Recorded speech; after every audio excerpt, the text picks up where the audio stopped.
আজকে আমি আপনাদেরকে আইপিএস এর সবচেয়ে গুরুত্বপূর্ণ একটা সেটিং দেখাবো। হয়তোবা এই পর্যন্ত কেউ আপনাদেরকে এই জিনিসটা দেখায় নাই। কি জিনিসটা? তাহলে পাশে থাকুন, দেখতে থাকুন।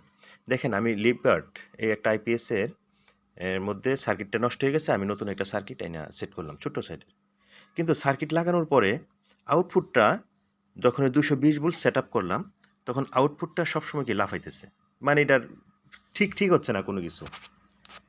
এইটার সমাধান কিভাবে করলাম এটা আমি আপনাদেরকে দেখাচ্ছি। যেখানে আমি আইপিএসটা অন করতেছি, এই একটা শব্দ দেখছেন, ভাইব্রেশন। আর এই যে দেখেন লাইটটা কি লাভ হইতেছে, একটু দূর থেকে দেখাই। হুম, দেখা যাচ্ছে হয়তো বা ক্যামেরা রেজুলেশনের কারণে দেখা যাচ্ছে না। একটা শব্দ অবশ্যই শুনতেছেন, কম্পন, ভাইব্রেশনটা। তখন আমি এটা কীভাবে সমাধান করলাম দেখেন। এই যে একটা ক্যাপাসিটর সেট করলাম, ক্যাপাসিটরের লাইনটা আমি ওপেন করে রাখছি, এখন আমি অন করি, দেখছেন? নাই, এখন আর এই শব্দটা নাই, একদম ঠিক হয়ে গেছে। আবার দেখেন ছেড়ে দেই, এ আবার শুরু হইল। আবার দেখেন, এই একদম বন্ধ হয়ে গেছে। আশা করি বুঝতে পারছেন এই ফিল্টার ক্যাপাসিটরটার কত গুরুত্বপূর্ণ কাজ এখানে। অবশ্যই এটা কেন হচ্ছে, এই সার্কিটের এটা হচ্ছে অ্যালুমিনিয়ামের ট্রান্সফরমার, যার কারণে এই সমস্যাটা হচ্ছে।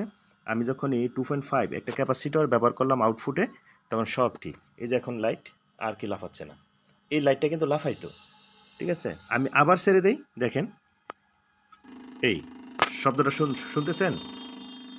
দেখেন আমি আবার এইটা সেট করলাম, এই বন্ধ হয়ে গেছে। এখন দেখেন এটা কিসের লাইন, এটা আমি আপনাদেরকে দেখাচ্ছি। লাইনটা অফ করে নিই। এটা হচ্ছে এই যে ক্যাপাসিটর, এই যে দেখেন 2.5 ক্যাপাসিটর। এই সার্কিটের সাথে ক্যাপাসিটরটা সেট করতে হবে। কিভাবে সেট করব, যারা আইপিএস এর কাজ করেন তারা অবশ্যই জানেন। সার্কিটের একটা অপশন আছে ক্যাপাসিটর, আর অপর প্রান্তটা নেগেটিভে মানে নিউট্রালে সেট করতে হবে, তাইলে হয়ে যাবে। আশা করি আমার এই গুরুত্বপূর্ণ তথ্যটি আপনাদের কাজে আসবে, যারা আইপিএস এর কাজ করে থাকেন। আমার এই ভিডিওটি যদি ভালো লেগে থাকে তাহলে শেয়ার করে নতুনদের মাঝে ছড়িয়ে দিন, যাতে যারা নতুন তারা শিখতে পারে।